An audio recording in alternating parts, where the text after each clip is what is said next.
చాలా సంతోషం. ఈ యొక్క నూతన పునరుద్ధాన దినమందు దేవుని యొక్క సన్నిధిలో దేవుడు మన పట్ల చేసిన మేలంతటిని బట్టి దేవాతి దేవునికి మనము కృతజ్ఞతాస్తుతులు చెల్లించాలి. మంచి వాతావరణాన్ని దేవుడు ఇచ్చాడు కదా. వర్షం పడుతూ ఉంది చాలా చక్కగా. మనకి ఎండాకాలమైనా ఫ్యాన్లు తిరగాలి, వర్షాకాలమైనా ఫ్యాన్లు తిరగాలి. చలి ఎక్కువైనా కష్టమే, ఎండ ఎక్కువైనా కష్టమే. సరే, ఏది ఏమైనప్పటికీ దేవుడు మంచి వాతావరణాన్ని, మంచి సమయాన్ని దేవుడు మనకు అనుగ్రహించాడు. దేవునికి స్తోత్రం చెల్లిద్దాం. హల్లెలూయా, హల్లెలూయా. మంచిది. దేవుని యొక్క వాక్యంలో నుండి ఈరోజు మనము కొన్ని విషయాలను ధ్యానం చేద్దాం. చాలాసార్లు చాలా సందర్భాలలో దేవుని యొక్క వాక్యాన్ని మనం వింటూ ఉన్నాం. ఆయా పరిస్థితులను బట్టి ఆయా సంఘాలలో కానీ లేక ఆయా మీటింగ్లలో కానీ అనేకమైనటువంటి నూతనమైన విషయాలు మనము దేవుని యొక్క వాక్యం గురించి నేర్చుకుంటూ ఉన్నాం. ఈరోజు ఒక వాక్య భాగాన్ని మనం ధ్యానం చేద్దాం. ఈ వాక్య భాగంలో ఉన్నటువంటి మరి దేవుని యొక్క సత్యమేమో ఉన్నదో కొన్ని విషయాలను మనము గమనిద్దాం. పరిశుద్ధ లేఖన భాగంలో నుంచి 2వ సమూయేలు పుస్తకము 3వ అధ్యాయము మొదటి వచనాన్ని ఒకసారి మనం చదువుకుందాం. 2వ సమూయేలు పుస్తకము 3వ అధ్యాయము మొదటి వచనాన్ని ఒకసారి మనం చదువుకుందాం. సౌలు కుటుంబీకులకును దావీదు కుటుంబీకులకును బహుకాలము యుద్ధము జరగగా, జాగ్రత్తగా వినండి, దావీదు అంతకంతకు ప్రబలెను, సౌలు కుటుంబము అంతకంతకు నీరసిల్లెను. దేవునికి స్తోత్రం చెల్లిద్దాము. హల్లెలూయా, హల్లెలూయా. దావీదు కుటుంబానికి సౌలు కుటుంబానికి ఏం జరుగుతూ ఉందంట? చెప్పండి, ఏం జరుగుతూ ఉంది? యుద్ధం జరుగుతూ ఉంది. దావీదు దేవుని చేత అభిషేకించబడినవాడు, సౌలు కూడా దేవుని చేత అభిషేకించబడినవాడు. దావీదు కన్నా ముందు సౌలు అభిషేకించబడినవాడు. దావీదు కన్నా ముందు సౌలు ఇశ్రాయేలు ప్రజలకు రాజుగా ఉన్నటువంటి వాడు. అయితే మరి దావీదులో ఉన్నటువంటి గొప్పతనం ఏంటి? సౌలులో లేనటువంటి మరి ఆ గొప్పతనం ఏంటి?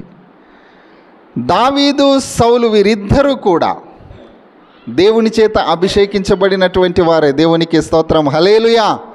అయితే ఒక సందర్భం వచ్చింది. ఆ సందర్భం వచ్చినప్పుడు చదువుతూ ఉన్నటువంటి మాట ఏంటి అనంటే, ఈ 2 కుటుంబాల్లో జరుగుతూ ఉన్నటువంటి ఒక సంఘర్షణ లేక ఒక యుద్ధము కానివ్వండి, ఏది జరిగినా కూడా ఈ 2 కుటుంబాలలో ఎవరు ఆశీర్వదించబడుతూ ఉన్నారంట? దావీదు యొక్క కుటుంబం ఏమవుతూ ఉంది? ప్రబలుతూ ఉంది, అంటే అభివృద్ధి చెందుతూ ఉంది. సౌలు యొక్క కుటుంబము దినదినము ఏమవుతూ ఉంది? దిగజారి పోతూ ఉంది. అయితే వీరిద్దరిలో ఉన్నటువంటి ఒక మరి విషయాన్ని మనము గమనిద్దాం. జాగ్రత్తగా గమనించండి.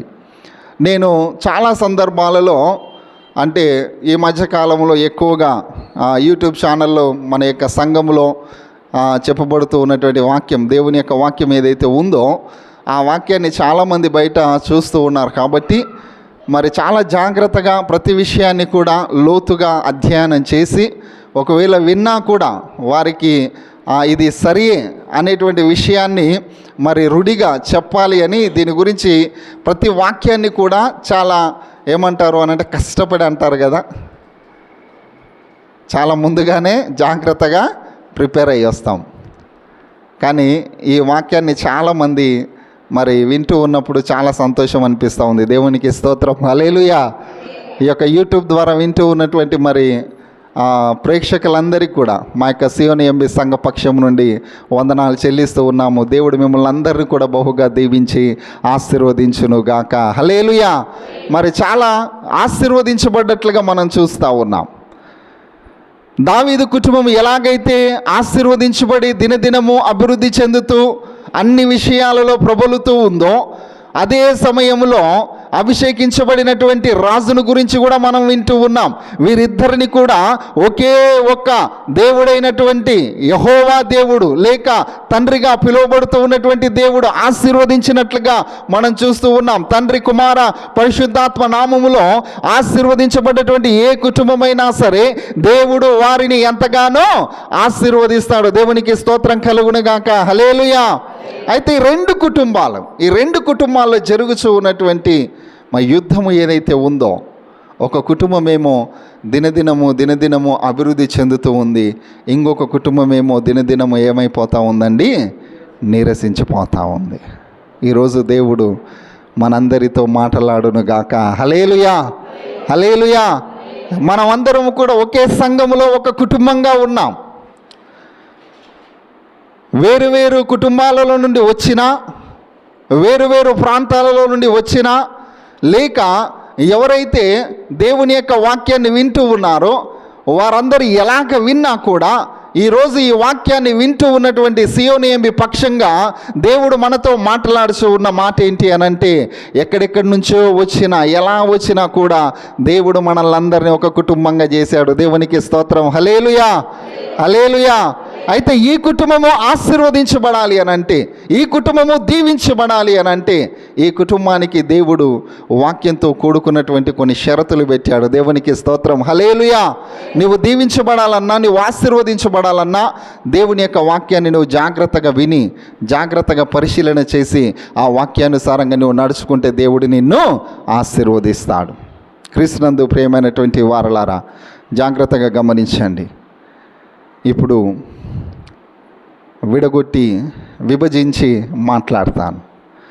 నా కుటుంబం వేరు, అయ్యగారి కుటుంబం వేరు, మీ కుటుంబాలు వేరు. దేవునికి స్తోత్రం. హల్లెలూయా. విభజిస్తే ఎవరి కుటుంబమో వారిదే. కుటుంబంగా దేవుని యొక్క సన్నిధికి మనం వస్తూ ఉన్నాం, దేవుని యొక్క సన్నిధిలో మనం కనబడుతూ ఉన్నాం. దేవుని బిడ్డలంగా ఒకే సంఘములో మనం వస్తూ ఉన్నాం, ఒకే సంఘములో మనం కనబడుతూ ఉన్నాం, ఒకే సంఘములో మనం కూర్చుంటూ ఉన్నాం, ఒకే వాక్యాన్ని మనం వింటూ ఉన్నాం. వింటూ ఉన్నటువంటి ఇన్ని కుటుంబాలలో ఏ కుటుంబము అభివృద్ధి చెందుతూ ఉంది, ఏ కుటుంబము దినదినము దిగజారి పోతూ ఉంది. నిజంగా ఒకవేళ నేను సియోని ఎంబీ సంఘంలోకి కుటుంబంగా వెళ్ళి నేను దేవుని యొక్క సన్నిధిలో కూర్చుంటే ఆశీర్వదించబడుతూ ఉన్నానన్న కుటుంబాలు ఉంటే దేవునికి స్తోత్రం. హల్లెలూయా, హల్లెలూయా.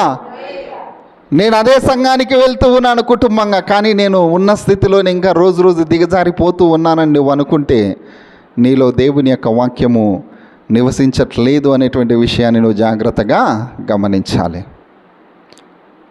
దేవుని యొక్క వాక్యము నీలో కార్యము చేయడానికి, ఆ వాక్యము నీ హృదయములో ఫలించకుండగా నువ్వు దాన్ని ఏం చేస్తూ ఉన్నావో తెలుసా, అణిచి వేస్తూ ఉన్నావు. క్రీస్తునందు ప్రియమైనటువంటి వారలారా, జాగ్రత్తగా గమనించండి. ఉదయించే సూర్యుడు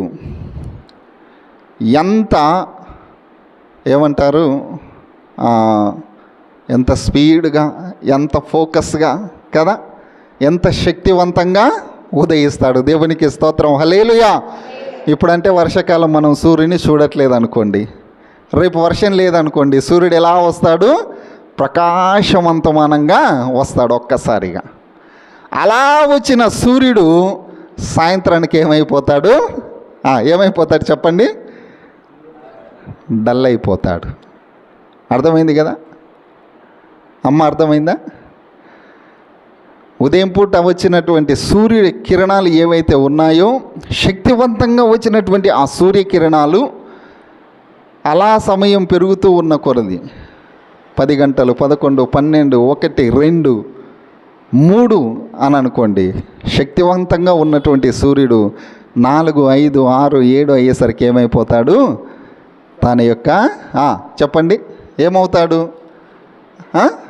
ఉదయించినటువంటి అంత శక్తివంతమైన కిరణాలు పడతాయి, ఆ సాయంత్రం 7 గంటలకి ఏమైపోతాడు? డల్ అయిపోతాడు. అవునా? డల్ అయిపోయిన మళ్ళీ మరుసటి రోజు ఉదయం ఎలా వస్తాడు? ఈ రోజు కన్నా, నిన్నటి కన్నా ఇంకా శక్తివంతంగా. దేవునికి స్తోత్రం. హల్లెలూయా, హల్లెలూయా. పౌర్ణమి గురించి అందరికీ తెలుసు కదండి. ఏమంటారు? పున్నమి చంద్రుడా ఏదంటారు కదా, పున్నమి వెన్నెల. ఆ పున్నమి వెన్నెలకి ఒకరోజు అమావాస్య చంద్రుడు ఏం చేస్తాడంట? పట్టుకుంటాడంట కదా. విన్నారు ఎప్పుడైనా? ప్రతి విశ్వాసి యొక్క జీవితంలో కూడా, ప్రతి కుటుంబంలో కూడా అలాగ ఆత్మీయమైన జీవితంలో ఎదిగి ఎదిగి ఎదిగి ఎదిగి రాను రాను రాను రాను ఏమైపోతాడో తెలుసా? ఏమైపోతాడు చెప్పండి అమ్మా? ఏమైపోతాడు? మీరు చెప్పాలి. దేవుణ్ణి అంగీకరించినప్పుడు, బాప్తిజం తీసుకున్నప్పుడు ఉన్నటువంటి ఉత్సాహం, బాప్తిజం తీసుకున్న తర్వాత దేవుని యొక్క సన్నిధికి వచ్చి పాటలు పాడుతూ ఉన్నటువంటి ఉత్సాహం, దేవుని యొక్క సన్నిధిలో వాడబడుతూ ఉన్న ఉత్సాహం రాను రాను రాను రాను రాను ఏమైపోతాడు?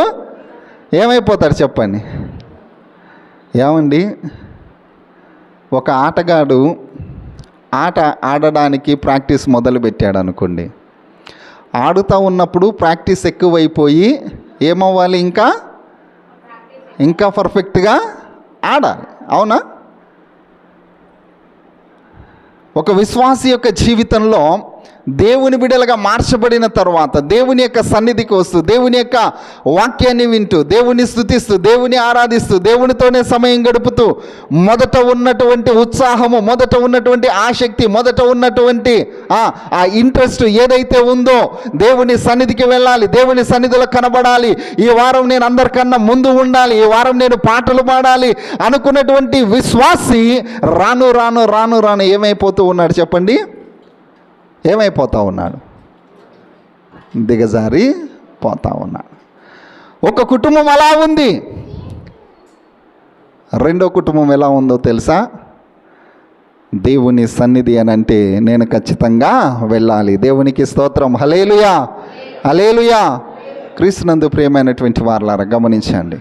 అసలు సౌలు యొక్క కుటుంబము దిగజారిపోవడానికి, దావీదు యొక్క కుటుంబము ప్రబలడానికి ఉన్నటువంటి ఒక గొప్ప సత్యం ఏంటో నేను అది మీతో పంచుకుంటాను.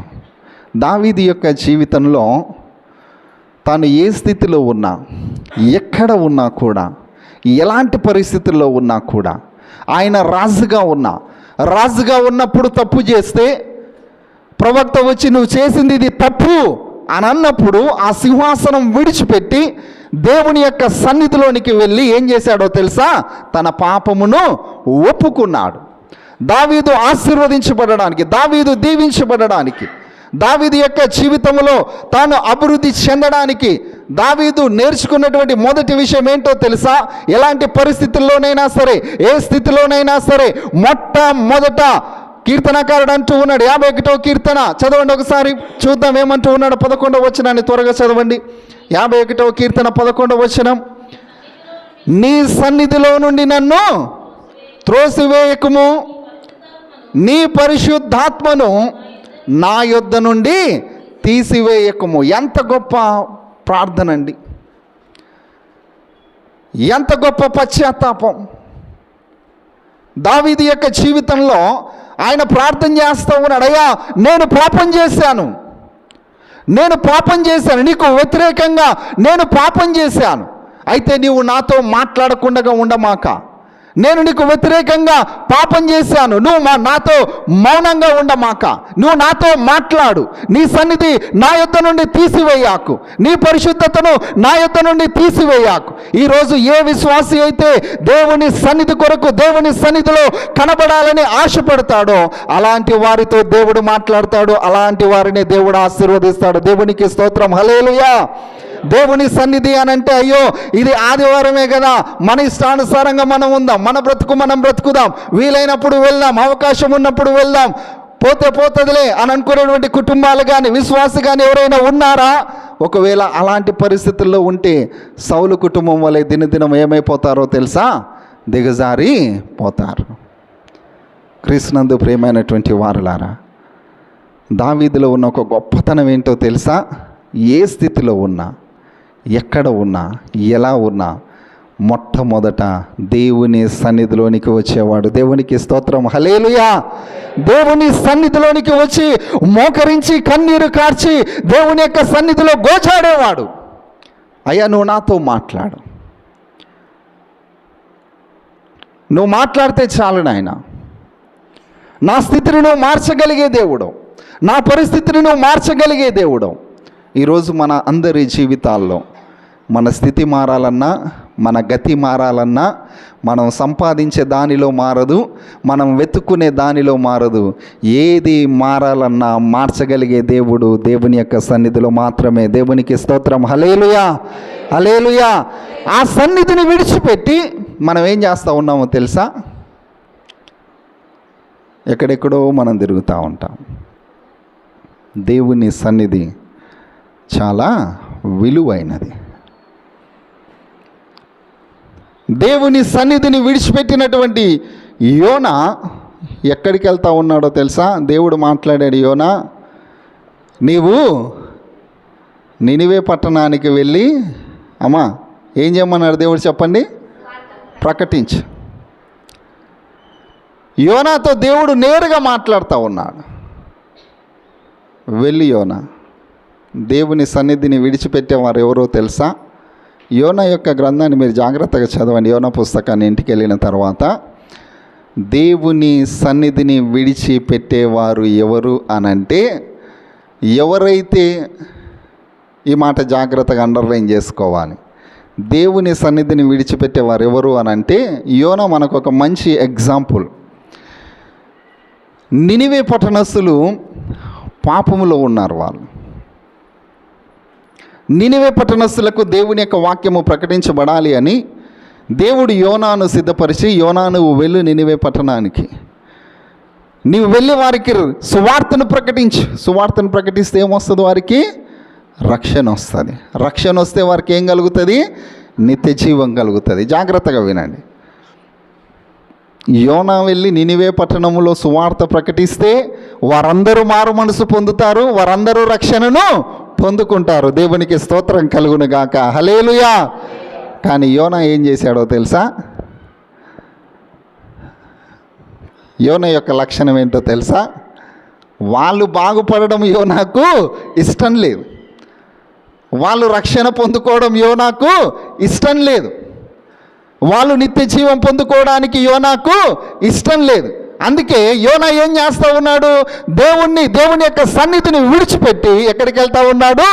తర్షీషుకి వెళ్తా ఉన్నాడు. దేవునికి స్తోత్రం, హల్లెలూయా.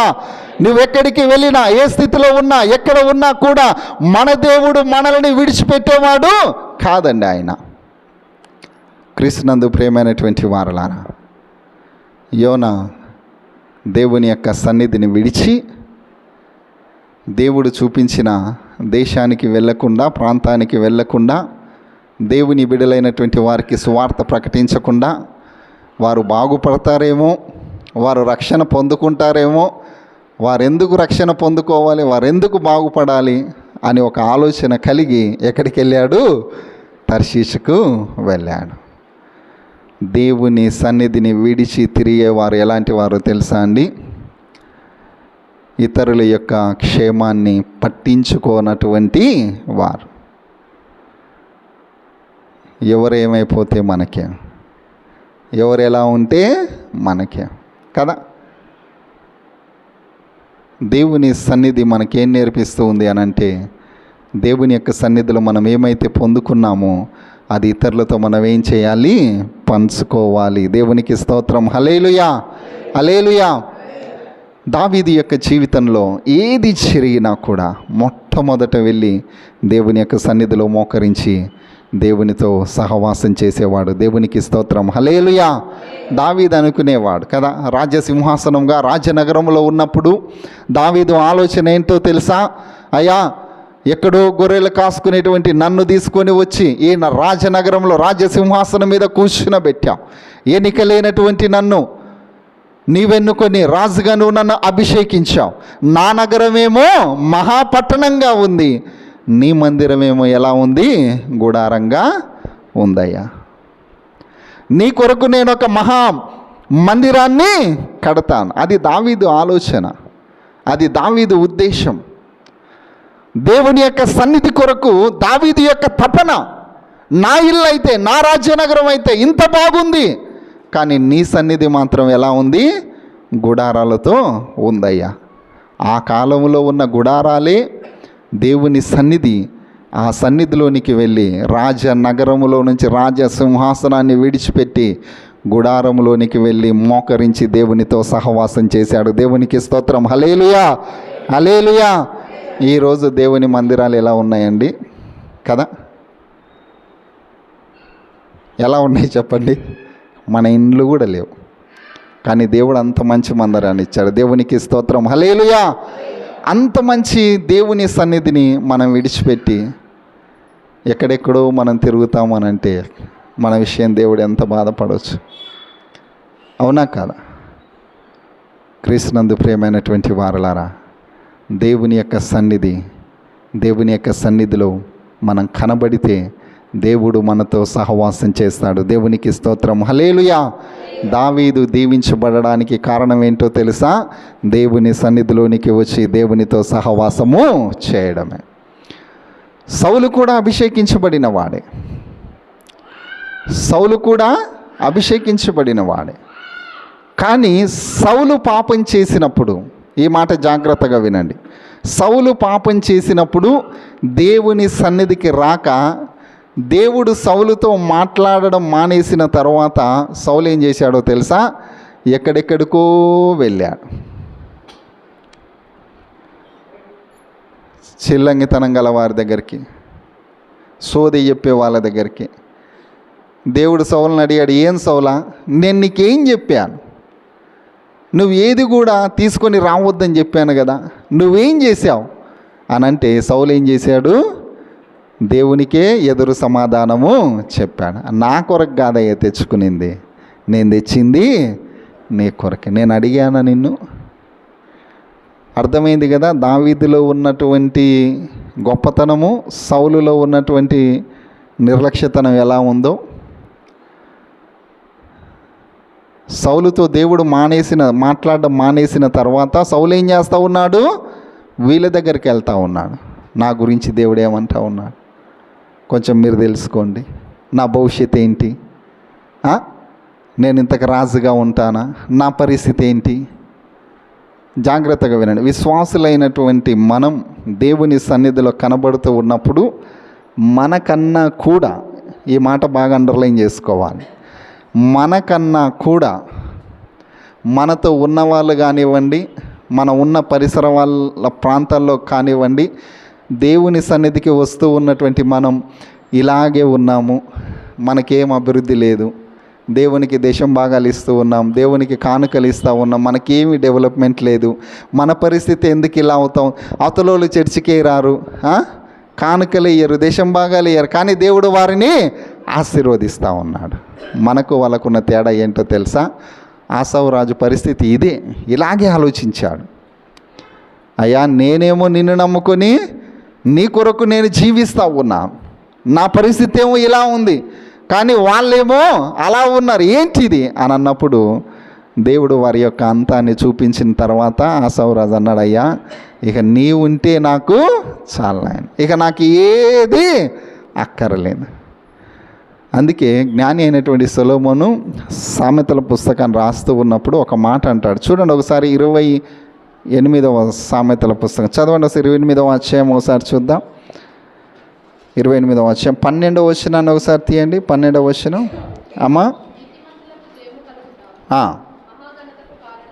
నీతిమంతులకు